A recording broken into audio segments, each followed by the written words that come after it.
Quando meu genro me chamou de velho parasita na frente da minha própria filha, eu apenas sorri e fiz que não ouvi. Mas por dentro, algo se quebrou para sempre. Durante anos, engoli humilhações em silêncio, sempre pensando na minha filha Carla. Mas naquele Natal de 2024, algo mudou. Decidi investigar a vida do meu genro Roberto, só para entender por que ele me odiava tanto. O que descobri me fez questionar tudo que eu achava que sabia sobre minha família. A traição era pior do que eu imaginava, mas minha vingança seria ainda mais devastadora. Você não vai acreditar no que fiz quando descobri a verdade sobre quem realmente era o parasita nessa história. Mas antes de continuarmos, confira se você já está inscrito no canal e escreva nos comentários de onde você está assistindo este vídeo. A ligação de Carla chegou numa quinta-feira de dezembro, quando eu estava organizando meus remédios da semana no porta-comprimidos que minha falecida esposa Helena havia comprado anos atrás. A voz da minha filha soava forçada, como quando ela era pequena e tentava mentir sobre alguma travessura na escola. Pai, o Roberto e eu queremos te convidar para passar o Natal conosco este ano, disse ela. Mas havia uma hesitação que me deixou desconfortável. Vai ser só nós três mesmo. Algo bem intimista. Intimista. Essa palavra não combinava com Roberto Silva, meu genro de 32 anos que trabalhava como gerente em uma concessionária de carros importados no Morumbi. Nada sobre aquele homem era intimista. Ele era o tipo de pessoa que transformava um almoço de domingo em uma sessão de exibicionismo sobre seus sucessos profissionais e aquisições materiais. Tem certeza que ele topou mesmo, Carla? Perguntei, deixando escapar um pouco da minha desconfiança. Nos últimos 5 anos, desde que se casaram, Roberto deixava bem claro que minha presença em ocasiões especiais era uma obrigação social desagradável, não um prazer. Claro que sim, pai. Por que você pergunta isso? A mentira na voz dela ficou mais evidente. Carla nunca foi boa em esconder sentimentos, uma característica que herdou da Helena.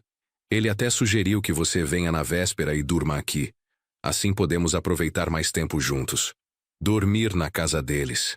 Essa informação me surpreendeu tanto que quase derrubei o copo d'água que segurava. Em 5 anos de casamento, Roberto nunca tinha feito esse tipo de convite. Pelo contrário, ele sempre arranjava desculpas para encurtar nossas visitas. A casa está uma bagunça. Temos compromissos cedo amanhã. Você deve estar cansado da viagem. Sempre algo para me fazer ir embora mais cedo. Está bem, filha.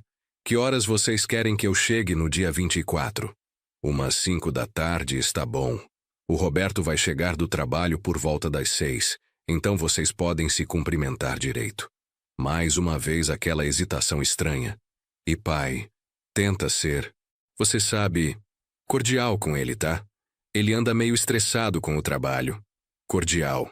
Como se eu fosse o problema nas nossas interações. Como se fosse minha culpa que Roberto me tratasse como um móvel velho que ocupava espaço desnecessário na sala.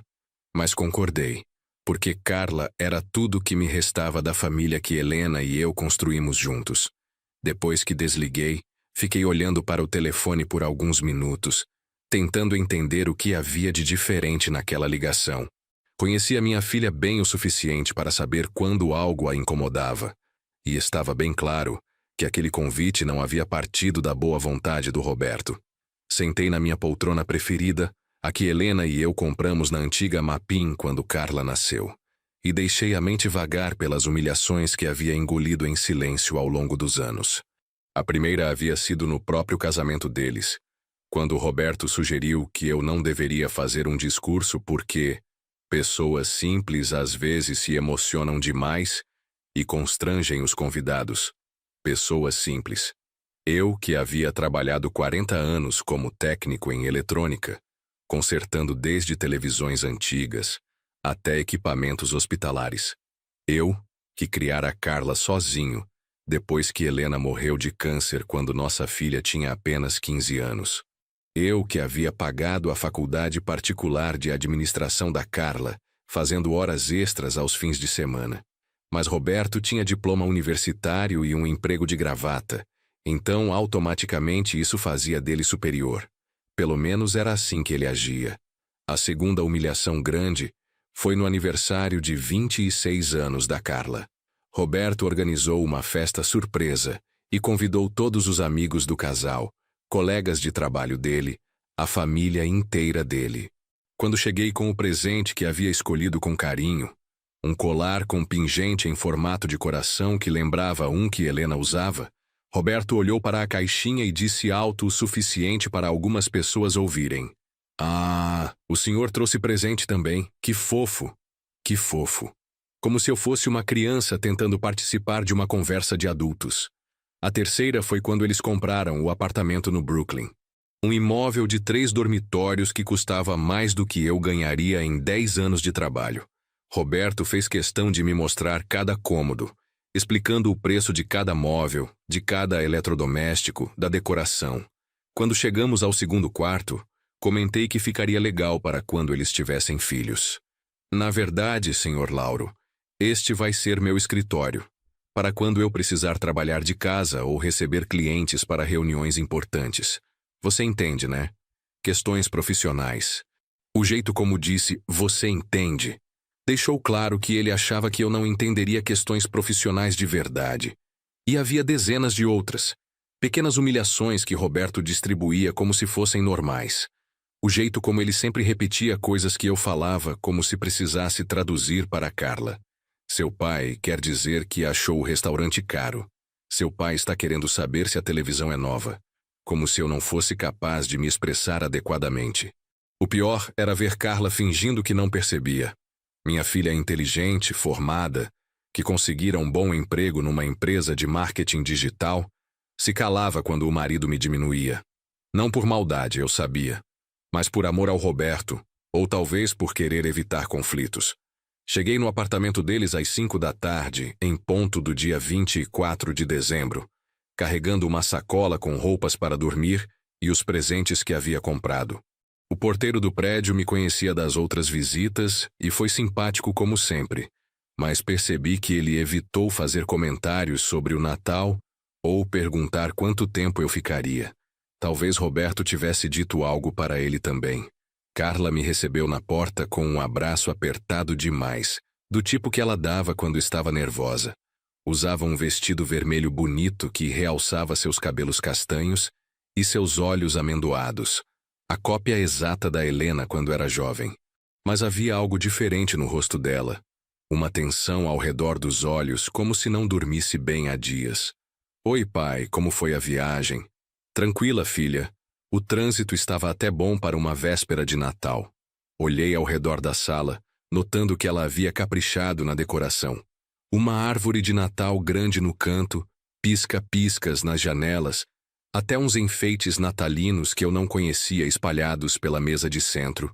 Você se superou na decoração este ano. Eu quis fazer algo especial. Ela pegou minha sacola e a levou para o segundo quarto, o escritório do Roberto, que agora tinha uma cama de solteiro encostada na parede. Desculpa ter que te colocar aqui, pai. É que o outro quarto está meio bagunçado. Bagunçado. Sempre havia uma desculpa para eu não ficar no quarto de hóspedes de verdade. Não que me importasse muito com onde dormir, mas a mensagem estava clara. Eu era um inconveniente que precisava ser acomodado nos espaços sobressalentes da vida deles. Não se preocupa, Carla. Está ótimo assim. Sentei na beirada da cama improvisada e olhei para ela. Você está bem? Parece meio cansada. Eu estou bem, pai. É que o final do ano é sempre corrido no trabalho, você sabe como é. Mas ela evitou meu olhar, fingindo arrumar coisas que já estavam arrumadas. O Roberto deve chegar logo. Ele parou no mercado para comprar umas coisas que faltaram para o jantar. Roberto fazendo compras de última hora. Isso não parecia muito com ele, que sempre planejava tudo com antecedência militar. Mas não comentei nada, apenas assenti. Ficamos conversando sobre amenidades por uns 20 minutos. Carla me contou sobre o trabalho, sobre uns colegas novos, sobre uma promoção que talvez recebesse no início do próximo ano. Mas eu percebia que ela estava falando para preencher o silêncio. Não porque realmente quisesse compartilhar essas coisas comigo. O barulho da chave na fechadura nos interrompeu às 6h30. Roberto entrou carregando 2 sacolas do mercado e cumprimentou Carla com um beijo rápido no rosto. Quando me viu sentado na sala, sua expressão mudou sutilmente. Não chegou a fazer cara feia, mas aquele sorriso forçado que ele usava comigo apareceu automaticamente. Oi, senhor Lauro, chegou cedo. Cheguei na hora marcada, Roberto, 5 da tarde. Ah, é, verdade. Ele largou as sacolas na cozinha americana e se virou para Carla. Amor, onde você quer que eu coloque essas coisas? A geladeira já está lotada. Foi então que Carla cometeu o erro de sugerir. Coloca ali na mesa da varanda. Está frio, não vai estragar. Na mesa da varanda? A voz do Roberto subiu um tom. Carla, aquela mesa é de vidro temperado importado. Custou R$ 4.000. Eu não vou colocar compras de mercado em cima dela. Mas, Roberto, são só umas coisas leves. Leves? Ele abriu uma das sacolas e tirou uma garrafa de refrigerante de 2 litros. Isso aqui é leve? E se respingar? E se arranhar o vidro? Eu me levantei da poltrona tentando ajudar. Posso levar as sacolas para a cozinha e ajudar a organizar na geladeira, se vocês quiserem. Roberto me olhou como se eu tivesse sugerido reorganizar a casa inteira. Não precisa, senhor Lauro. Eu resolvo. Mas Carla, na tentativa de diminuir a tensão, insistiu. Pai, você pode sim ajudar. Tem espaço na geladeira sim se a gente reorganizar. Foi quando aconteceu. Roberto largou a garrafa de refrigerante na pia com força suficiente para fazer barulho e se virou para nós dois. Por que aquele velho parasita está aqui? Não temos espaço. As palavras saíram da boca dele como um tapa. Carla ficou branca. Eu senti como se alguém tivesse me dado um soco no estômago. Roberto! Carla tentou intervir, mas ele não havia terminado. Sério, Carla. A gente mal consegue se organizar aqui nós dois. E você ainda convida... Isso aí... Para dormir aqui? Isso aí. Nem sequer meu nome ele usou. Eu fico numa boa no hotel, Carla. Disse mantendo a voz calma apesar da raiva que estava crescendo no meu peito. Não quero causar nenhum transtorno. Não, pai, você vai ficar aqui sim. Carla se virou para Roberto com uma firmeza que não via há anos. Roberto, você precisa se desculpar. Agora. Mas Roberto apenas cruzou os braços e me encarou. Desculpar por quê? Por falar a verdade? O homem vem aqui, quer mexer nas nossas coisas, dar pitaco em como organizamos nossa casa. Eu só ofereci ajuda com as compras. Ajuda que ninguém pediu. Naquela noite, deitado na cama de solteiro do escritório de Roberto, tomei uma decisão que mudaria tudo. Não conseguia dormir, não depois do que havia acontecido. Carla havia brigado com o marido por mais 1 hora, exigindo que ele se desculpasse. Mas Roberto apenas repetia que havia falado a verdade e que eu era sensível demais. Sensível demais por não aceitar ser chamado de velho parasita na cara. No final, Carla veio até o quarto onde eu estava e se desculpou pelos dois. Tinha chorado. Eu podia ver pelos olhos inchados. Pediu para eu não ir embora. Disse que o Roberto estava estressado com o trabalho e que não era nada pessoal. Nada pessoal. Como se 5 anos de humilhações fossem apenas questão de humor. Mas concordei em ficar por ela. Sempre por ela. Às 3 da manhã levantei para beber água e ouvi vozes vindas do quarto deles. Não conseguia entender as palavras, mas o tom era de discussão. Roberto falando algo sobre sua família intrometida e Carla respondendo que eu era a única família que ela tinha. Foi quando tudo clicou na minha cabeça. Por que Roberto me odiava tanto? Não era só arrogância ou preconceito de classe social. Era mais que isso. O ódio dele era desproporcional, visceral, como se minha existência fosse uma ameaça pessoal para ele. E pessoas só agem assim quando têm algo a esconder. Voltei para a cama, mas não para dormir. Passei o resto da madrugada planejando. Roberto Silva achava que eu era um velho bobo que aceitava qualquer humilhação em silêncio? Que eu era incapaz de me defender? Ele estava prestes a descobrir que estava muito enganado. Durante 40 anos consertando equipamentos eletrônicos, aprendi que quando um aparelho apresenta defeitos estranhos, o problema nunca está onde parece estar. Você precisa investigar, testar cada componente, seguir cada fio, até descobrir onde está a real falha no sistema. Roberto Silva era um defeito no sistema da minha família, e eu ia descobrir exatamente que tipo de defeito ele era. A investigação começaria no dia seguinte. O Natal passou numa tensão disfarçada. Roberto evitou falar comigo diretamente o dia inteiro, dirigindo-se sempre a Carla quando queria dizer alguma coisa que me envolvia. Carla, pergunta para seu pai se ele quer mais peru. Carla, vê se seu pai não quer assistir o jogo na televisão da sala. Como se eu fosse surdo ou mentalmente incapacitado. Carla tentava normalizar a situação, mas eu via o esforço que ela estava fazendo. A forçava sorrisos, iniciava conversas sobre assuntos neutros, tentava incluir Roberto e eu nas mesmas atividades.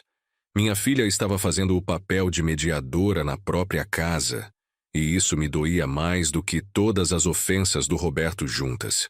Na manhã do dia 26, quando Roberto saiu para levar Carla no shopping, ela queria trocar uns presentes que não serviram. Eu coloquei meu plano em prática.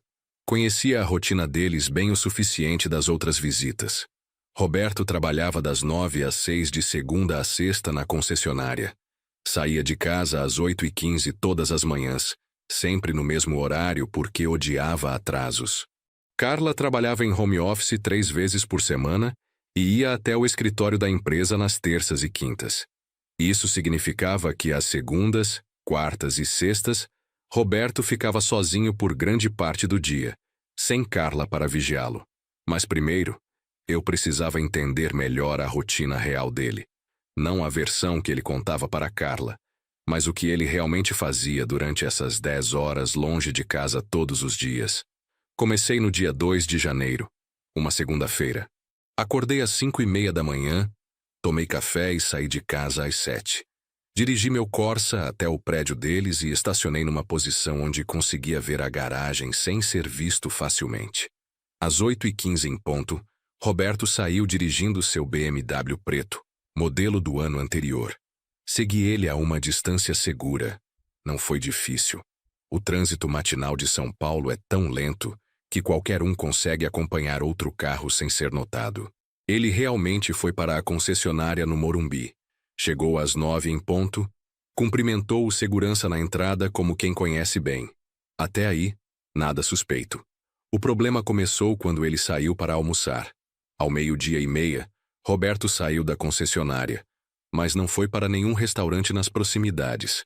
Em vez disso, dirigiu por quase 40 minutos até chegar num bairro que eu não conhecia bem, Jardim Paulista, uma região de apartamentos caros e ruas arborizadas. Parou em frente a um prédio moderno de vidro espelhado e subiu. Fiquei no carro, observando, tentando entender o que ele poderia estar fazendo ali. Não parecia ser uma visita de trabalho. Ele havia trocado o terno por uma roupa mais casual antes de sair da concessionária. 45 minutos depois, ele desceu. Não sozinho. Uma mulher loira, de uns 30 anos, lindíssima, saiu do prédio junto com ele.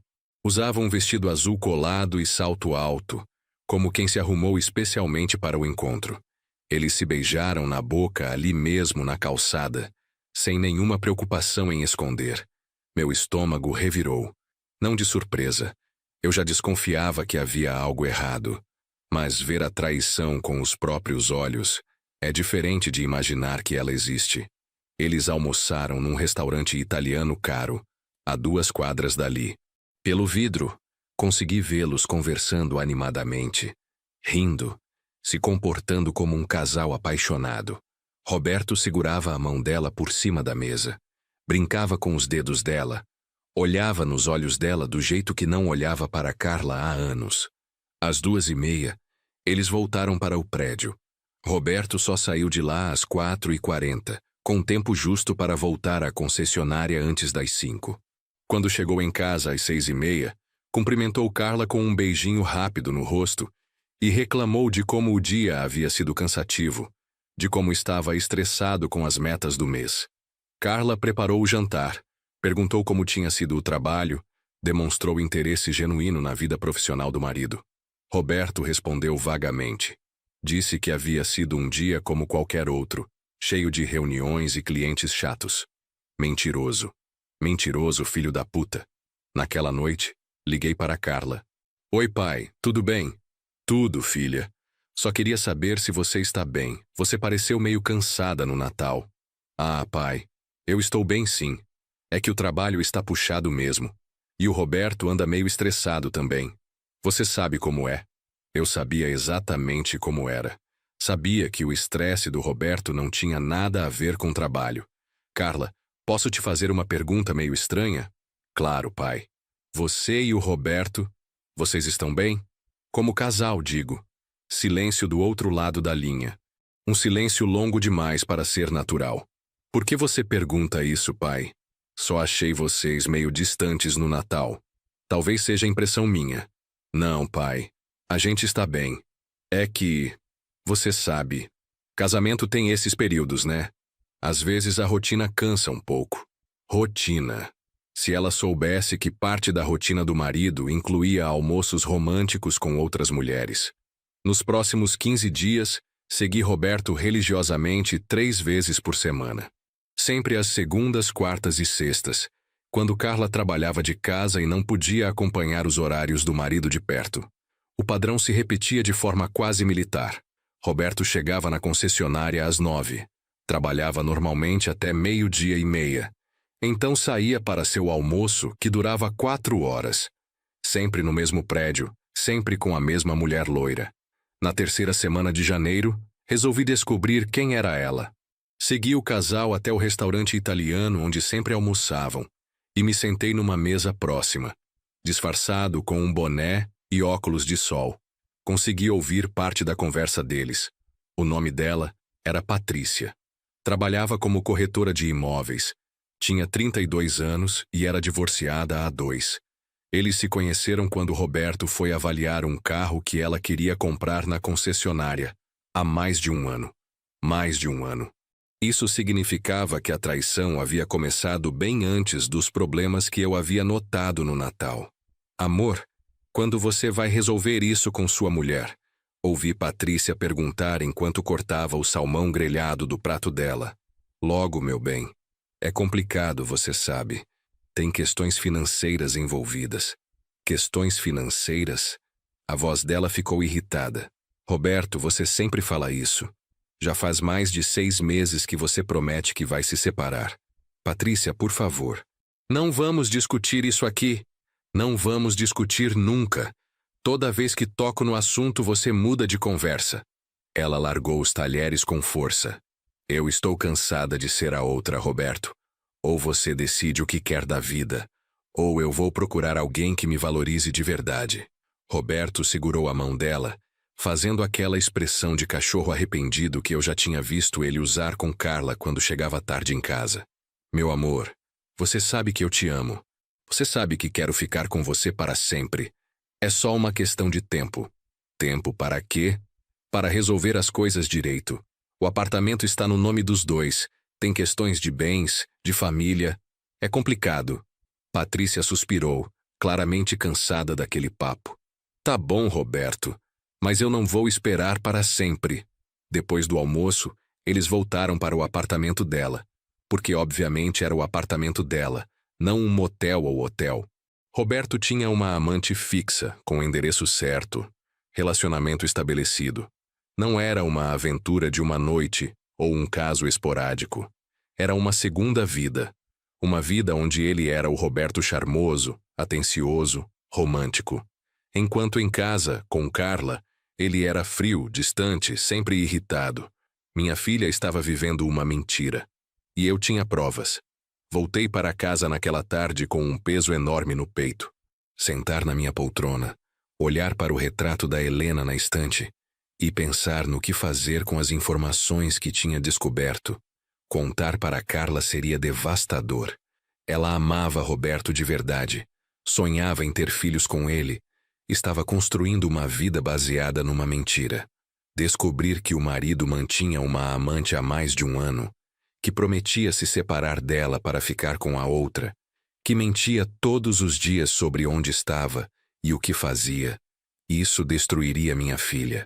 Mas não contar significaria deixá-la continuar sendo enganada. Significava assistir Roberto humilhar nossa família, while vivendo uma vida dupla. Durante 3 noites, não consegui dormir direito. Ficava imaginando diferentes cenários. Contar tudo para Carla e deixar ela decidir o que fazer. Confrontar Roberto diretamente e dar um ultimato para ele mesmo contar a verdade. Ou fazer algo mais definitivo. Foi na 4ª noite que a ideia começou a se formar na minha cabeça. Roberto me desprezava porque achava que eu era fraco, irrelevante, incapaz de criar problemas para ele. Achava que podia me humilhar à vontade porque um velho aposentado não representava ameaça nenhuma. Mas e se em vez de simplesmente contar a verdade para Carla, eu mostrasse para Roberto exatamente do que eu era capaz? E se eu virasse o jogo e colocasse ele na posição de vulnerabilidade? A ideia era arriscada e exigiria muito mais investigação. Mas Roberto havia subestimado completamente com quem estava mexendo. Eu não era apenas um técnico em eletrônica aposentado. Era um homem que havia criado uma filha sozinho, que havia construído uma vida inteira baseada em resolver problemas, em encontrar soluções para situações que pareciam impossíveis. E agora eu tinha um problema para resolver. Como fazer Roberto pagar por todos os anos de humilhações e por estar traindo minha filha? A vingança precisava ser perfeita. Não podia ser apenas contar a verdade. Tinha que ser algo que ele nunca esqueceria. Algo que mostrasse para ele as consequências de mexer com a família errada. Comecei a planejar. 2 semanas depois, resolvi investigar Patrícia mais profundamente. Se eu queria montar um plano que realmente funcionasse, precisava entender exatamente com que tipo de pessoa Roberto estava se envolvendo. Segui ela num dia em que não encontrou com Roberto. Patrícia trabalhava numa imobiliária de alto padrão em Pinheiros, especializada em apartamentos caros para executivos.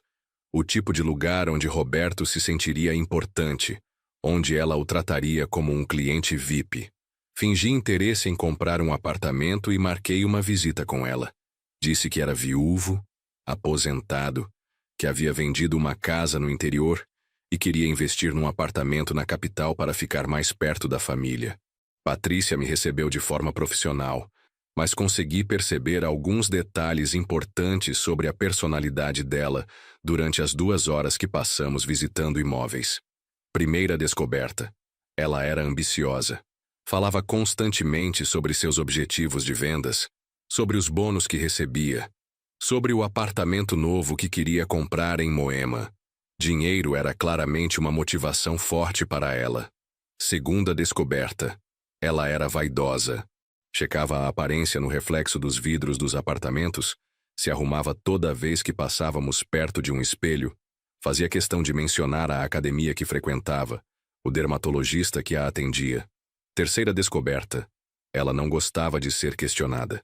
Quando perguntei sobre detalhes técnicos dos apartamentos, hidráulica, elétrica, questões de manutenção, ficou visivelmente irritada. O senhor não precisa se preocupar com essas coisas. Tem administração para isso. Quarta descoberta: ela tinha pressa. Ficava olhando o celular constantemente. Respondia mensagens durante nossa conversa. Demonstrava ansiedade quando eu demorava muito para tomar decisões sobre os imóveis. No final da tarde, quando disse que precisava pensar melhor sobre os apartamentos, ela ficou claramente frustrada. Senhor Lauro, o mercado está muito aquecido. Se o senhor demorar muito para decidir, pode perder oportunidades excelentes. Pressionadora, manipuladora, impaciente. Exatamente o tipo de mulher que não toleraria ser enganada por muito tempo. Saí da imobiliária com uma ideia muito melhor de como usar Patrícia no meu plano. Ela não era apenas a amante do Roberto. Ela era uma peça importante no jogo, e se eu jogasse as cartas certas, ela mesma se encarregaria de parte da minha vingança. Durante o mês de fevereiro, refinei meu plano. Não podia ser algo impulsivo ou mal pensado. Roberto era esperto, manipulador, e se eu quisesse que minha vingança fosse realmente efetiva, precisava ser mais inteligente que ele. Primeiro passo: documentar tudo. Comprei uma câmera pequena, discreta, e passei a fotografar Roberto e Patrícia sempre que se encontravam. Não era difícil. Eles eram descuidados, confiantes de que ninguém os estava observando. Consegui fotos deles se beijando na rua, entrando no prédio dela juntos, saindo de restaurantes de mãos dadas. Segundo passo, investigar as finanças dele. Durante uma visita à casa da Carla, enquanto ela foi ao banheiro e Roberto atendia uma ligação no quarto, consegui dar uma olhada rápida nos extratos bancários que estavam sobre a mesa da cozinha.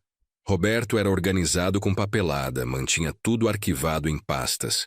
O que descobri me surpreendeu. Saques em dinheiro frequentes, sempre nas quartas-feiras. Valores altos, 500, 800 reais por vez. Gastos em restaurantes caros nos mesmos dias que eu sabia que ele estava com Patrícia. E mais interessante ainda, havia uma transferência mensal de 1.200 reais para uma conta que não era da Carla. 1.200 reais, o valor exato do aluguel de um apartamento pequeno em bairro de classe média. Roberto não estava apenas traindo Carla, estava financiando a vida da amante. Terceiro passo: descobrir mais sobre a vida pessoal de Patrícia. Se eu ia usar ela como peça no meu plano, precisava conhecer suas vulnerabilidades. Segui ela durante uma semana inteira, estudando sua rotina. Patrícia era uma mulher de hábitos. Academia às 7 da manhã de segunda, quarta e sexta. Trabalho das 9 às 6. Encontros com Roberto sempre às terças e quintas durante o almoço. Fins de semana variados, mas geralmente envolvendo shopping, salão de beleza ou encontros com amigas em bares. Foi num desses encontros com as amigas que consegui informações valiosas. Sentei numa mesa próxima no bar onde elas estavam e ouvi parte da conversa. Patrícia, você ainda está com aquele cara casado? Perguntou uma morena de cabelos cacheados. Ainda, respondeu Patrícia mexendo irritada no drink. Mas minha paciência está no limite. Já faz mais de 1 ano que ele promete que vai se separar. E você acredita nele? Eu queria acreditar, mas às vezes acho que ele só está me enrolando. Patrícia suspirou. O pior é que me apaixonei de verdade, sabe? Não era para ser só diversão.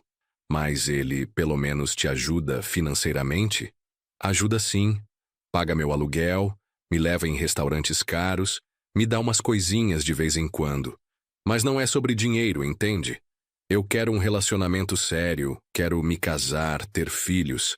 E enquanto ele não resolver a situação dele, a terceira amiga, uma loira baixinha, interveio. Minha opinião? Se em 1 ano ele não se separou, é porque não vai se separar nunca. Homem casado que realmente quer largar a esposa, não demora tanto assim. É o que eu estou pensando também, concordou Patrícia. Estou dando mais uns 2 meses para ele. Se não rolar nada, vou terminar e procurar outro. 2 meses.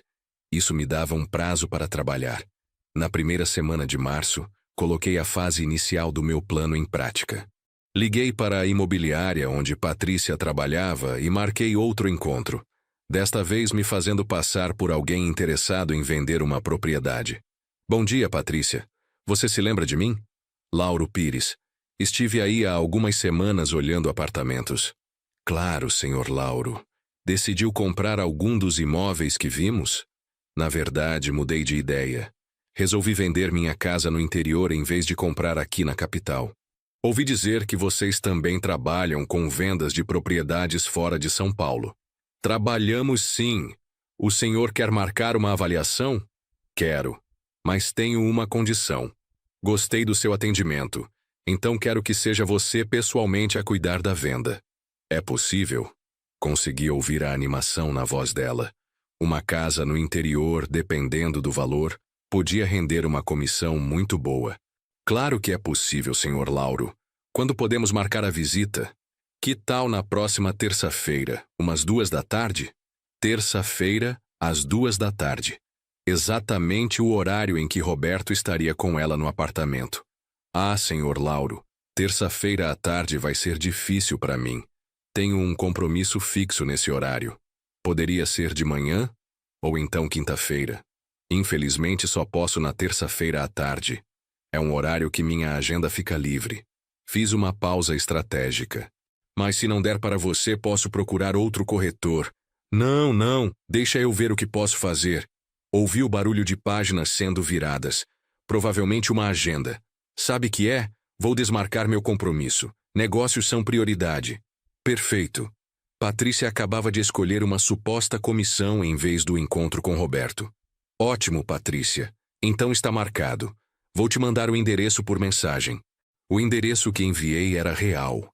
Uma casa que estava realmente à venda em Atibaia, que eu havia encontrado em sites de imóveis.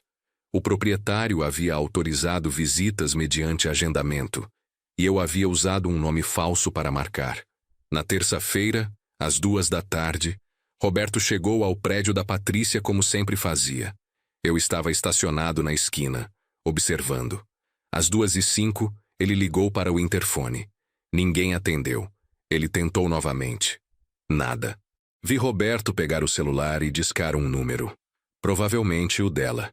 Ficou falando ao telefone por alguns minutos, gesticulando irritado. Então desligou e ficou parado na calçada, sem saber o que fazer. Às 2h15, tentou o interfone mais uma vez. Às 2h20, voltou para o carro. Às 2h30, foi embora. Enquanto isso, Patrícia estava comigo em Atibaia, visitando uma casa que ela achava que podia vender. Longe do celular, havia pedido para ela desligá-lo durante a visita, para não atrapalhar nossa concentração nos negócios, sem ideia do que estava acontecendo com Roberto. A casa em Atibaia era bonita, bem cuidada, com um valor de venda atrativo. Patrícia ficou animada com a possibilidade da comissão. Passamos 2 horas lá, eu fazendo perguntas detalhadas, pedindo para ver cada cômodo várias vezes, simulando interesse genuíno. Quando voltamos para São Paulo, já eram 5h30 da tarde. Patrícia ligou o celular e encontrou 12 chamadas perdidas do Roberto e 6 mensagens de texto. Desculpa, Sr. Lauro, preciso resolver uma coisa urgente, disse ela, já discando de volta. Claro, sem problemas. Consegui ouvir parte da conversa dela com Roberto. Oi, amor, desculpa, eu estava numa visita de trabalho e... Pausa. Como assim você foi lá? Eu não disse que tinha uma reunião hoje? Outra pausa, mais longa. Roberto, calma. Foi trabalho, te explico depois. Pausa. Que briga é essa? Você está exagerando. E mais uma pausa. Tá bom, conversamos hoje à noite. Quando desligou, Patrícia estava visivelmente irritada. Problemas pessoais? Perguntei fingindo preocupação. Nada demais, Sr. Lauro, só uns mal-entendidos. Mas ela passou o resto do caminho até a imobiliária em silêncio, mexendo nervosa no celular. O primeiro golpe havia sido certeiro. Durante as 2 semanas seguintes, repetia a estratégia. Inventava compromissos de trabalho que coincidiam exatamente com os encontros de Roberto e Patrícia. Uma vez, marquei uma segunda visita à casa de Atibaia, numa quinta-feira. Outra vez criei uma história sobre querer ver outras propriedades numa terça-feira. Cada vez Patrícia escolhia o trabalho em vez do Roberto. E cada vez, Roberto ficava mais irritado e desconfiado. Eu sabia disso porque, além de acompanhar a frustração dele quando chegava no prédio e ela não estava, consegui interceptar algumas conversas telefônicas entre eles quando visitava Carla.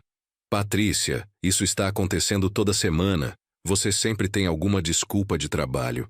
Roberto, é trabalho de verdade. Tenho um cliente importante que pode me dar uma comissão muito boa. Que cliente é esse? Por que você não pode marcar com ele em outros horários? Porque o horário que ele tem livre é esse. Roberto, você está sendo paranoico. Paranoico?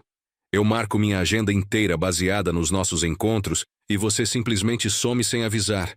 As discussões estavam ficando mais frequentes e mais intensas. Patrícia estava cansada das suspeitas do Roberto. Roberto estava cansado de ser deixado em segundo plano. Mas isso era apenas o aquecimento. A parte principal do plano ainda estava por vir. Na terceira semana de março, enquanto fingia interesse em comprar uma cobertura em Moema, outro pretexto para manter Patrícia ocupada, ela comentou algo que me deu uma ideia ainda melhor. Sabe, Sr. Lauro, eu estava pensando, se o senhor realmente comprar essa cobertura, seria interessante fazer uma reforma antes de se mudar. Eu tenho uns contatos de arquitetos muito bons, decoradores, entrepreneurs de reformas. Isso seria ótimo, Patrícia. Você teria como me apresentar algumas opções? Claro, posso marcar umas reuniões semana que vem. Que dias são melhores para o senhor? Terça e quinta-feira à tarde sempre funcionam bem para mim. Estava conseguindo monopolizar exatamente os horários que Roberto reservava para ela. No final de março, Roberto estava visivelmente estressado. Comecei a perceber isso quando visitava Carla. Ele chegava em casa mais irritado, respondia mal para perguntas simples, reclamava constantemente do trabalho. O Roberto anda muito nervoso esses dias, comentou Carla comigo durante um almoço de domingo. Acho que está com problemas na concessionária. Se ela soubesse que os problemas do Roberto não tinham nada a ver com carros. Problemas como? Perguntei, fingindo interesse casual. Ele não fala muito sobre trabalho. Mas está sempre estressado, sempre olhando o celular. Às vezes fica falando ao telefone no quarto com a porta fechada. Carla suspirou. Casamento é difícil às vezes, né, pai? Meu coração se apertou. Minha filha estava tentando entender e justificar o comportamento estranho do marido, sem imaginar a verdade real, por trás daqueles telefonemas secretos e do estresse constante. Carla, você já perguntou para ele o que está acontecendo? Já tentei algumas vezes, mas ele sempre diz que é coisa do trabalho e muda de assunto. Diz que não quer trazer os problemas profissionais para casa. Mentiroso. Os problemas que Roberto não queria trazer para casa eram de natureza bem diferente. Naquela mesma semana, escalei meu plano para o próximo nível. Em vez de apenas atrapalhar os encontros de Roberto e Patrícia, resolvi criar uma situação que forçaria uma confrontação entre eles. Liguei para Patrícia na quinta-feira de manhã. Patrícia, preciso cancelar nossa reunião de hoje à tarde. Surgiu um imprevisto. Que pena, Sr. Lauro. Eu já tinha desmarcado outros compromissos. Na verdade, estou ligando com uma proposta diferente. Que tal jantarmos hoje à noite? Podemos discutir os negócios com mais calma, e eu pago um restaurante bom para compensar o transtorno. Houve uma pausa do outro lado da linha. Hoje à noite? Umas 8 horas. Conheço um restaurante excelente em Jardins. Patrícia aceitou o jantar, provavelmente pensando na comissão que poderia perder se recusasse.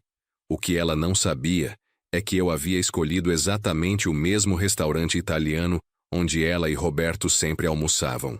Às 8 da noite estávamos sentados numa mesa próxima à janela. Patrícia havia se arrumado bem.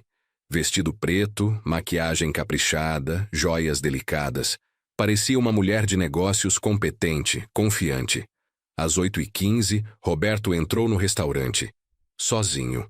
Vi quando ele pediu uma mesa para 2 pessoas ao garçom. Vi quando se sentou numa mesa do outro lado do salão, de costas para onde estávamos. Vi quando ficou mexendo no celular, claramente esperando alguém. Patrícia estava de frente para a entrada, mas absorta na conversa sobre a suposta cobertura que eu pretendia comprar. Não havia notado Roberto ainda. Então, Sr. Lauro, sobre o financiamento da cobertura... Patrícia, interrompi. Você conhece aquele homem ali? Apontei discretamente na direção do Roberto. Ela se virou e ficou branca. Não. Por que o senhor pergunta? Só achei que vocês se conheciam. Ele chegou depois da gente, pediu mesa para 2 pessoas e está olhando na nossa direção há alguns minutos. Roberto ainda não havia nos visto. Estava conferindo as mensagens no celular, provavelmente tentando descobrir por que a pessoa que ele estava esperando não chegava. Senhor Lauro, disse Patrícia, visivelmente nervosa, eu preciso resolver uma coisa rapidamente. Você se importa se eu me ausentar por uns minutos? Claro que não. Ela se levantou e caminhou na direção do banheiro feminino, que ficava próximo à mesa onde Roberto estava sentado. Quando passou por ele, Roberto levantou a cabeça. A expressão de surpresa no rosto dele foi seguida imediatamente por raiva e confusão. Vi quando ele se levantou e foi atrás dela. Vi quando eles conversaram rapidamente perto dos banheiros, gesticulando de forma agitada. Vi quando Roberto apontou na minha direção. E Patrícia balançou a cabeça negativamente. 5 minutos depois, ela voltou para nossa mesa. Desculpa, Sr. Lauro. Tudo resolvido. Sem problemas. E seu conhecido? Ah, era só um mal-entendido. Mas Roberto havia ido embora. No sábado seguinte, Roberto explodiu. Eu estava na casa da Carla para um almoço de família quando aconteceu. Carla havia preparado uma feijoada e estávamos conversando sobre amenidades quando o celular do Roberto tocou. Ele atendeu no quarto, mas depois de alguns minutos começamos a ouvir a voz dele aumentando de tom. Patrícia, isso não é coincidência. Você estava com o mesmo cara da semana passada. Carla me olhou confusa. Patrícia? Quem é Patrícia? Deve ser alguém do trabalho, menti sentindo o estômago revirar. Que cliente é esse que você janta fora do horário comercial? A voz do Roberto ficou ainda mais alta. E por que você não me contou que ia jantar com ele? Carla levantou da mesa e foi na direção do quarto. Eu a segui. Roberto, está tudo bem? Estou falando sobre trabalho, Carla. Nada demais. Trabalho? Você está gritando com alguém sobre jantares e clientes? É complicado, você não entenderia. Aquela frase foi o estopim. Carla cruzou os braços e encarou o marido. Não entenderia o que, Roberto? Eu trabalho também. Eu sei o que são clientes difíceis. Mas você está falando de forma muito estranha. Carla, por favor, não começa. Não começa o quê? Roberto, quem é Patrícia? Silêncio. Um silêncio longo e pesado que disse tudo o que precisava ser dito. É uma corretora que está cuidando de um negócio para a concessionária. Disse Roberto finalmente. Que negócio? Estamos pensando em comprar um imóvel para expandir o showroom. Ela está intermediando algumas propostas. A mentira saiu rápida demais, ensaiada demais. E por que você está gritando com ela? Porque ela não está sendo profissional. Está negligenciando os compromissos que marca com a gente. Carla me olhou. Depois olhou para Roberto novamente. Tá bom, disse, mas era óbvio que ela não estava acreditando completamente. Naquela noite, depois que Roberto se trancou no escritório para trabalhar, Carla me pediu para conversar na cozinha. Pai, você acha que o Roberto está agindo estranho ultimamente? Era o momento que eu havia esperado, mas de repente me senti com um peso enorme nos ombros. Por que você pergunta isso, Carla? Não sei. Ele está sempre nervoso, sempre no telefone, inventando desculpas estranhas. Ela suspirou. Às vezes eu sinto que ele está escondendo algo de mim. Passei a noite inteira acordado, pensando na conversa com Carla. Tinha todas as provas que precisava. Tinha fotos, informações sobre a conta bancária, detalhes sobre a rotina de traição do Roberto. Podia mostrar tudo para minha filha e acabar com aquela farsa de uma vez por todas. Mas também sabia que isso destruiria Carla. Na manhã de domingo, tomei uma decisão diferente. Em vez de contar tudo para minha filha, resolvi dar uma última chance para Roberto fazer a coisa certa. Liguei para ele no meio da tarde, quando sabia que Carla havia saído para o mercado. Roberto, aqui é o Lauro. Oi, senhor Lauro. A voz dele soava cansada. Preciso conversar com você, pessoalmente. Conversar sobre o quê? Sobre Patrícia. Silêncio do outro lado da linha. Não sei do que o senhor está falando. Roberto, eu sei de tudo. Sei dos encontros no apartamento dela. Sei dos almoços no restaurante italiano. Sei dos R$ 1.200 que você transfere todo mês para ela. Mais silêncio. Onde o senhor quer conversar? Marcamos de nos encontrar numa padaria próxima ao prédio dele, às 8 da noite. Quando Roberto chegou, parecia ter envelhecido 10 anos. Os olhos estavam fundos, havia uma tensão no rosto que eu nunca havia visto antes. Então, disse ele, se sentando na mesa onde eu estava, o que exatamente o senhor quer? Eu quero que você conte a verdade para a Carla. Que verdade? Sobre a Patrícia.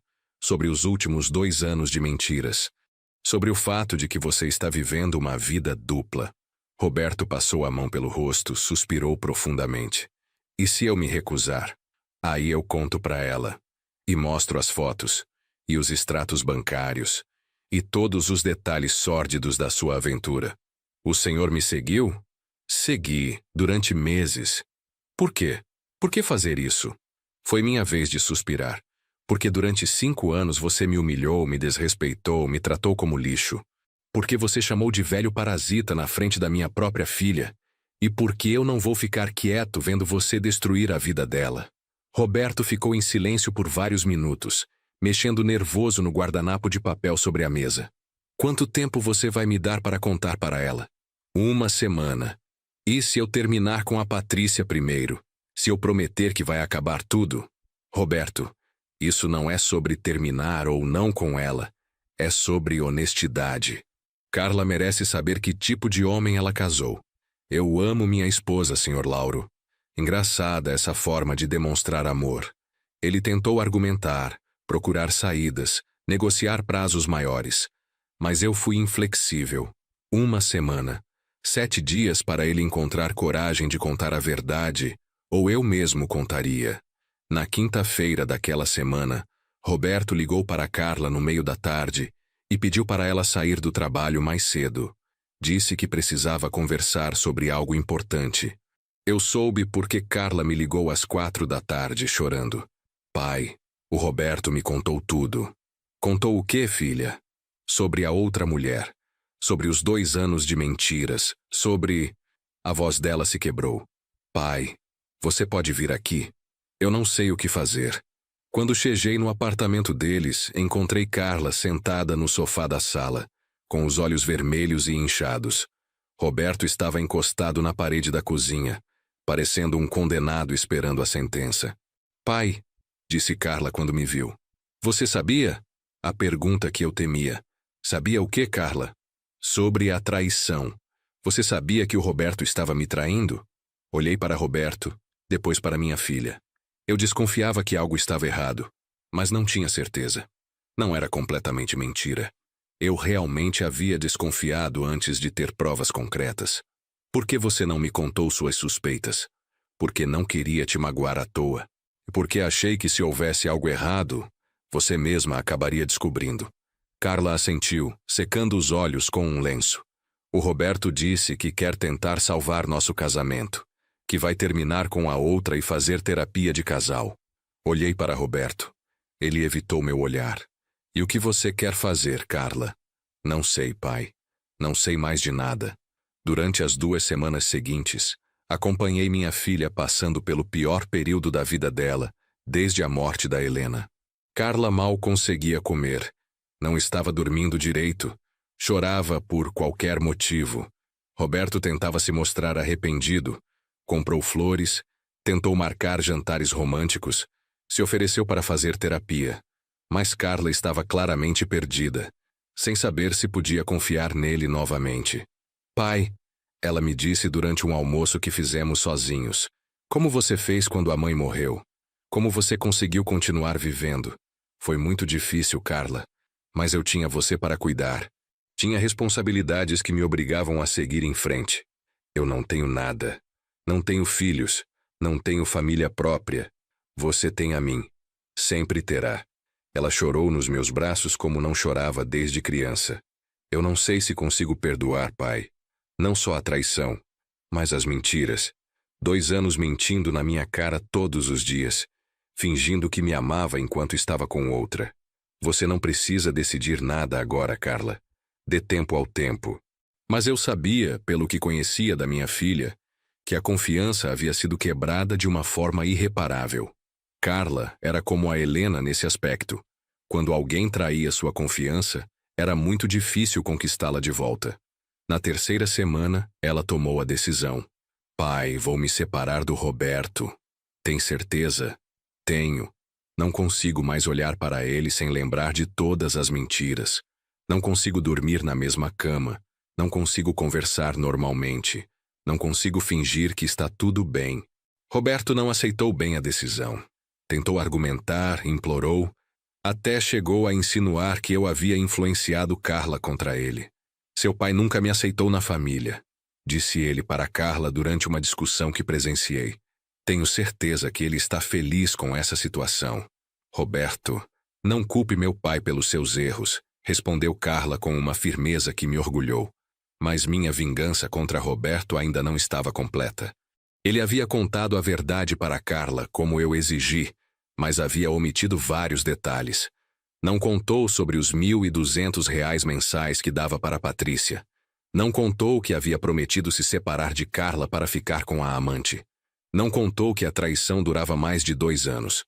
Roberto havia minimizado tudo, fazendo parecer como se fosse um caso esporádico, um erro momentâneo, uma fraqueza masculina perdoável. Enquanto Carla começava o processo de separação, resolvi dar o golpe final. Liguei para Patrícia. Patrícia, aqui é o Lauro Pires. Oi, senhor Lauro. Estava esperando seu retorno. Conseguiu pensar melhor sobre a cobertura?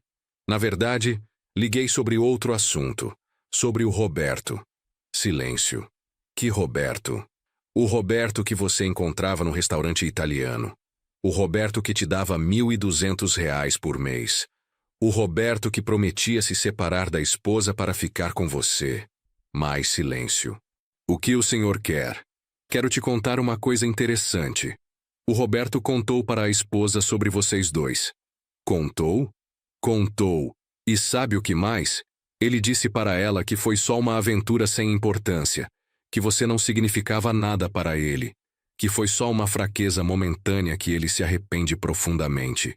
Consegui ouvir a respiração dela ficando mais acelerada. Isso não é verdade.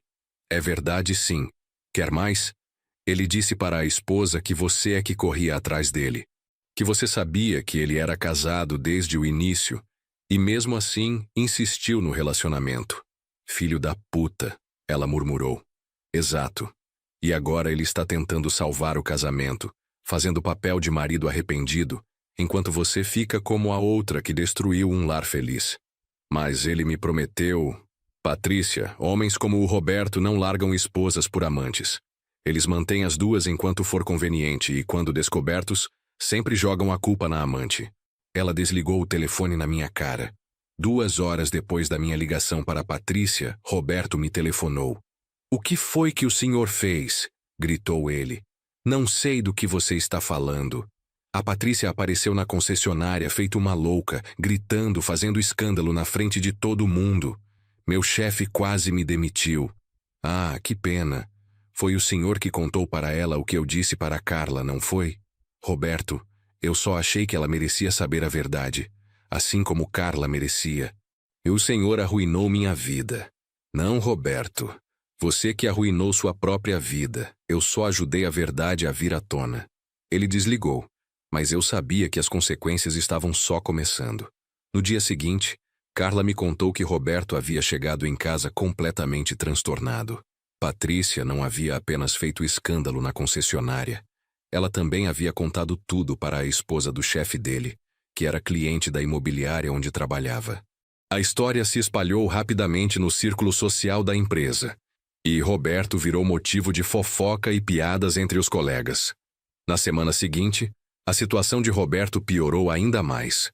O chefe da concessionária, um homem conservador que valorizava valores familiares nos funcionários, começou a questionar a capacidade de liderança de alguém que não conseguia nem administrar a própria vida pessoal. Roberto perdeu alguns clientes importantes que souberam da história através da rede de fofocas. No mundo dos negócios, reputação é tudo, e a dele estava manchada. Pai, me contou Carla, o Roberto está desesperado. Disse que pode perder o emprego por causa do escândalo. E você, como está se sentindo com isso? Sinceramente, eu sinto pena dele, mas também sinto que é consequência das escolhas que ele fez. Ela suspirou. O pior é que agora todo mundo sabe da nossa separação, da traição. Me sinto exposta. As pessoas vão esquecer, Carla.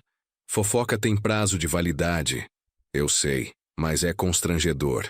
Roberto tentou me culpar pelo escândalo quando nos encontramos no apartamento dele, para eu ajudar Carla a separar suas coisas. Tudo isso é culpa sua, seu velho rancoroso, disse ele com o rosto vermelho de raiva. Roberto, respondi calmamente. Eu não obriguei você a trair sua esposa. Eu não obriguei você a mentir durante anos. Eu só trouxe à luz o que você já estava fazendo. Você destruiu minha carreira. Sua carreira foi destruída pelas suas próprias ações. Eu apenas acelerei o processo. Carla interveio antes que a discussão piorasse. Chega, vocês dois. Roberto, meu pai não tem culpa das consequências dos seus atos. E pai, por favor, não alimenta mais essa briga. 3 meses depois da separação, Carla estava morando num apartamento menor, mais simples, mas que ela havia decorado do jeito dela. Pela primeira vez em anos vi minha filha realmente relaxada, sem aquela tensão constante que carregava quando estava casada. Sabe, pai, ela me disse durante um jantar na casa nova. Eu não percebia como estava infeliz. Vivia na defensiva o tempo todo, tentando evitar conflitos, tentando agradar o Roberto. E agora? Agora eu durmo em paz. Não fico ansiosa quando o telefone toca. Não preciso ficar interpretando humores. Não preciso pedir permissão para convidar meu próprio pai para jantar. Roberto havia conseguido manter o emprego, mas foi rebaixado de cargo. Perdeu o carro da empresa, teve o salário reduzido e a reputação profissional ficou abalada. Patrícia havia terminado definitivamente com ele depois do escândalo. E ele estava morando sozinho num apartamento bem menor que o anterior. Você se sente mal pelo que aconteceu com ele? Perguntou Carla. Não, respondi honestamente. Ele chamou de velho parasita na frente de você. Humilhou nossa família durante anos. Traiu você de forma covarde. As consequências são proporcionais aos atos. Às vezes eu acho que você planejou tudo isso, pai. Ela disse de forma casual, mas me olhou nos olhos quando falou. O que você quer dizer? Sei lá. Às vezes parece que você sabia exatamente o que estava fazendo quando começou a desconfiar dele. Sorri e mudei de assunto. 6 meses depois do Natal, em que Roberto me chamou de velho parasita, eu estava sentado na minha poltrona, olhando para o retrato da Helena, pensando em tudo o que havia acontecido. Minha vingança havia sido perfeita. Não havia apenas exposto Roberto como traidor. Havia usado sua própria arrogância e descuido contra ele. Havia transformado Patrícia, que era sua cúmplice, numa arma contra ele. Havia feito com que ele mesmo destruísse sua reputação profissional. Mas o mais importante, havia protegido minha filha. Carla estava livre de um casamento baseado em mentiras, livre de um homem que a enganava todos os dias, livre para construir uma vida melhor. Helena, disse em voz alta para o retrato, nossa filha está bem, está livre. E Roberto aprendeu que não se mexe com a nossa família. O telefone tocou. Era Carla. Oi, pai, tudo bem? Tudo ótimo, filha. Queria te convidar para jantar aqui em casa sábado. Vou fazer aquele escondidinho de carne seca que você gosta. Aceito o convite. Que horas? 7 horas. E pai, obrigada. Obrigada por quê? Por ter sido meu pai. Por ter me protegido sempre. Por ter feito eu abrir os olhos, mesmo que de forma indireta. Depois que desliguei, sorri. Roberto havia me chamado de velho parasita, achando que eu era um estorvo insignificante na vida da família. Ele descobriu da pior forma possível que estava completamente enganado. 1 ano depois da separação, encontrei Roberto por acaso no supermercado. Ele estava mais magro, com cabelos grisalhos que não existiam antes, e roupas mais simples. Quando me viu, hesitou por um momento, como se pensasse em sair de fininho, mas então veio na minha direção. Senhor Lauro. Roberto. Como está a Carla? Está bem. Muito bem, na verdade. Ele assentiu olhando para o chão. Eu queria pedir desculpas pelo que eu disse naquele Natal e por tudo mais. Aceito suas desculpas, Roberto. Sério, o que passou, passou. Ele pareceu aliviado. E você? Seria possível falar bem de mim para a Carla? Dizer que eu estou arrependido, que mudei? Olhei para ele por um longo momento. Roberto, você realmente acha que tenho o direito de pedir isso? Eu sei que não tenho, mas eu amo ela, sempre amei.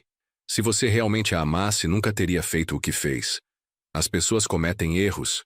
Erros são coisas que acontecem uma vez. O que você fez foi uma escolha deliberada, repetida durante anos. Ele baixou a cabeça novamente.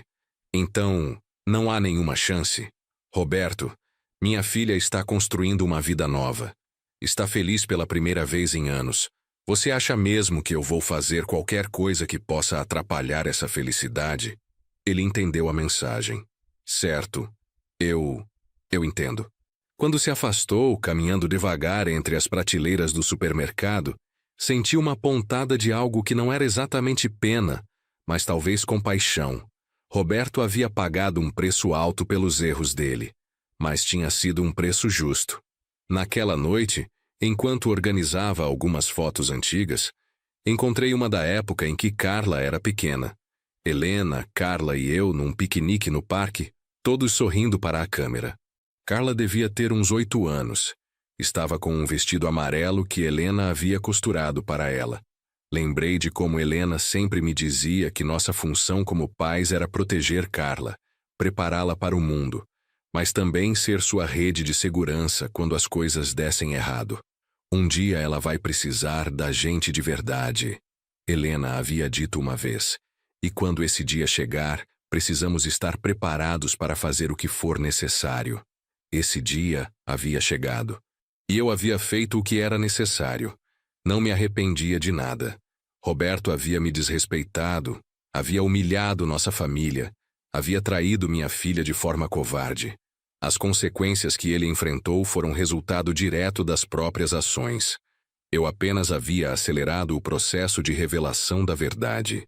A diferença entre um homem forte e um homem fraco não está na capacidade de causar dano, mas na sabedoria de saber quando, como e por que causar as consequências certas para as ações erradas. Roberto aprendeu isso da forma mais difícil. 2 anos depois do início de toda essa história, recebi uma ligação inesperada de Carla.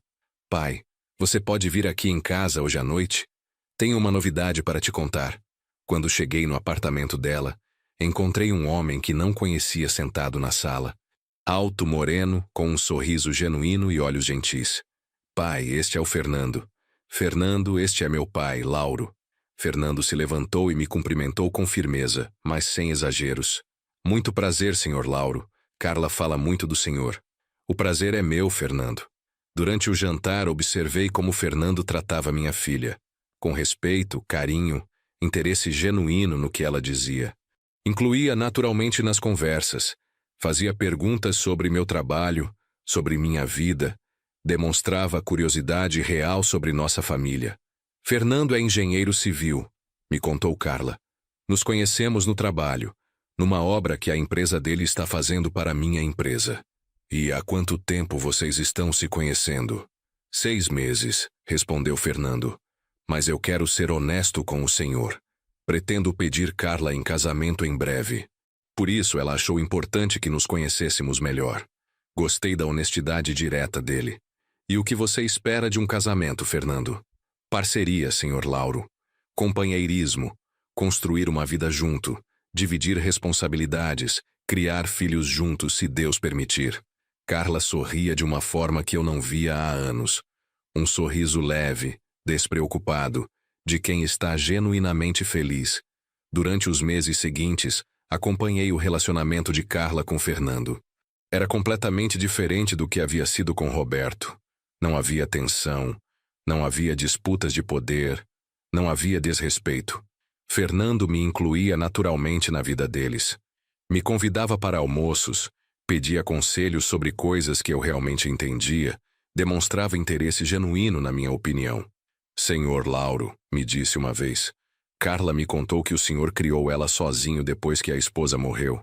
Deve ter sido muito difícil. Foi, mas também foi gratificante. Ela sempre foi uma boa filha. Eu vejo isso. E quero que o senhor saiba que vou cuidar bem dela. Vou respeitar a família de vocês. Vou fazer tudo o que estiver ao meu alcance para fazê-la feliz. E cumpriu a palavra. O casamento deles foi simples, bonito. E pela primeira vez em anos eu me senti orgulhoso durante um casamento da minha filha. Não houve humilhações. Não houve comentários maldosos sobre pessoas simples. Fernando fez questão de me dar um papel importante na cerimônia. Pediu para eu fazer um discurso, me incluiu em todas as fotos importantes. Pai, me disse Carla durante a festa, obrigada por ter me protegido, por não ter deixado eu desperdiçar a vida inteira com a pessoa errada. Filha, essa é minha obrigação. Sempre foi e sempre será. 3 anos depois do Natal em que Roberto me chamou de velho parasita, eu estava segurando meu primeiro neto no colo. Pedro, filho da Carla e do Fernando, nascido saudável e com os olhos amendoados da mãe. Vovô Lauro, disse Carla, você quer dar papinha para o Pedro? Vovô Lauro. Como isso soava diferente de velho parasita. Fernando estava montando o berço no quarto da criança, cantarolando baixinho. Carla arrumava as roupinhas pequeninas na cômoda. A casa estava cheia de vida, de felicidade, de futuro. Helena, murmurei baixinho, olhando para o bebê. Você devia ver isso. Nossa família cresceu. E está segura. Naquela noite, já em casa, refleti sobre todo o caminho percorrido. Roberto havia me ensinado uma lição valiosa, mesmo sem perceber. Nunca subestime a força de um homem que tem algo realmente importante para proteger. Ele viu um velho aposentado, um estorvo, alguém irrelevante. Não viu um pai disposto a fazer qualquer coisa para proteger sua filha. Não viu 40 anos de experiência em resolver problemas complexos. Não viu a inteligência que vem com a idade e a sabedoria. Roberto pagou caro por sua arrogância. E Carla ganhou uma vida melhor por causa da minha vigilância. Alguns meses depois do nascimento do Pedro, Fernando veio conversar comigo numa tarde de domingo. Senhor Lauro, posso pedir um conselho? Claro, Fernando. Como o senhor fez para criar a Carla sozinho? Para protegê-la sem superprotegê-la? Para ensiná-la a reconhecer pessoas boas e pessoas ruins? Pensei na pergunta por um momento. Fernando, a coisa mais importante que aprendi é que proteção não significa esconder a realidade dos filhos. Significa prepará-los para enfrentar essa realidade. Como assim? Eu sempre fui honesto com a Carla sobre como o mundo funciona. Sempre ensinei que existem pessoas boas e pessoas más, que nem todo mundo que sorri está sendo sincero, que ações falam mais alto que palavras. E sobre relacionamentos? Ensinei que respeito não se negocia, que amor verdadeiro não humilha, não diminui, não esconde coisas importantes, que parceria significa dividir responsabilidades, não sobrecarregar um lado só. Fernando assentiu, absorvendo as palavras. E se um dia eu fizer algo errado? Se eu magoar a Carla sem querer? Sorri. Fernando, todo casamento tem problemas. A diferença está na intenção e na honestidade. Erros acontecem, mas traição é escolha. Mal-entendidos acontecem, mas desrespeito é decisão. E o senhor? O senhor me avisaria se eu estivesse fazendo algo errado? Fernando, você já provou ser um homem honesto. Mas sim, se eu perceber que minha filha está sofrendo por qualquer motivo, vou intervir. É minha obrigação como pai. Ele sorriu. Eu não esperaria nada diferente. E eu respeitaria completamente. 5 anos depois do escândalo, soube por acaso que Roberto havia se mudado para o interior. Uma antiga vizinha me contou que ele estava trabalhando numa concessionária pequena em Campinas, longe de todo o círculo social que conhecia sua história. Dizem que ele nunca se casou de novo, comentou a vizinha. Parece que não conseguiu superar a separação. Não senti pena nem satisfação com essa informação. Roberto era passado. Minha família havia seguido em frente, construído uma vida melhor, mais feliz, mais sólida. Carla era uma mãe dedicada, esposa feliz, profissional realizada. Fernando era um genro que qualquer pai se orgulharia de ter. Pedro era um neto que trazia alegria para todos os dias. Roberto era apenas uma lembrança desagradável que às vezes surgia em conversas sobre o passado. Sabe, pai, me disse Carla uma vez, às vezes eu sou grata pelo que aconteceu com o Roberto. Por quê? Porque me fez crescer, me fez valorizar o que realmente importa, me fez perceber a diferença entre estar casada e estar feliz. E você está feliz agora? Completamente. Não troco minha vida por nada. Era tudo o que eu queria ouvir. Pedro estava com 2 anos quando me fez uma pergunta que me pegou de surpresa. Vovô, por que aquele homem foi mal com a mamãe? Carla havia mencionado Roberto para ele numa conversa sobre família, provavelmente tentando explicar por que ele tinha apenas um avô paterno. Que homem, Pedro? o homem que era casado com a mamãe antes do papai. Olhei para Carla, que assentiu, indicando que estava tudo bem eu responder. Algumas pessoas não sabem como cuidar das coisas importantes, Pedro. Como quando você quebra um brinquedo por não ter cuidado. Mas brinquedo não é pessoa. Não, não é. Mas o cuidado é parecido. Quando você gosta muito de alguém, você tem que cuidar bem dessa pessoa. E ele não cuidou bem da mamãe? Não cuidou. Pedro pensou por um momento. Por isso que você não gostava dele? Por isso que eu protegi sua mãe. E você vai me proteger também? Sempre, Pedro. Sempre. Carla sorriu, ouvindo nossa conversa da cozinha. Pai, ela disse depois quando Pedro foi brincar. Obrigada por ser o homem que é.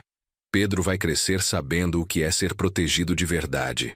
Hoje, 7 anos depois daquele Natal fatídico, estou sentado na minha poltrona, segurando Pedro no colo enquanto ele dorme, e pensando em como a vida pode mudar completamente em pouco tempo. Roberto me chamou de velho parasita, achando que estava me diminuindo. Na verdade, ele apenas revelou seu verdadeiro caráter e me deu a motivação que eu precisava para proteger minha família da forma mais efetiva possível. Se ele tivesse me tratado com respeito, se tivesse sido um bom marido para Carla, se tivesse sido honesto em seu casamento, nada do que aconteceu teria acontecido. Carla ainda estaria casada com ele, provavelmente infeliz, mas casada. Mas Roberto escolheu a arrogância, escolheu a traição, escolheu as mentiras. E eu escolhi a proteção da minha família. Não me arrependo de nada do que fiz. Usei a inteligência, a paciência e a determinação que 60 anos de vida me deram para resolver um problema que ameaçava a felicidade da pessoa mais importante do mundo para mim. Pedro se mexe no meu colo, abre os olhinhos e sorri para mim. Vovô, ele murmura sonolento. Estou aqui, meu netinho. Você vai me contar uma história? Que história você quer ouvir? A história do vovô corajoso que protegeu a família.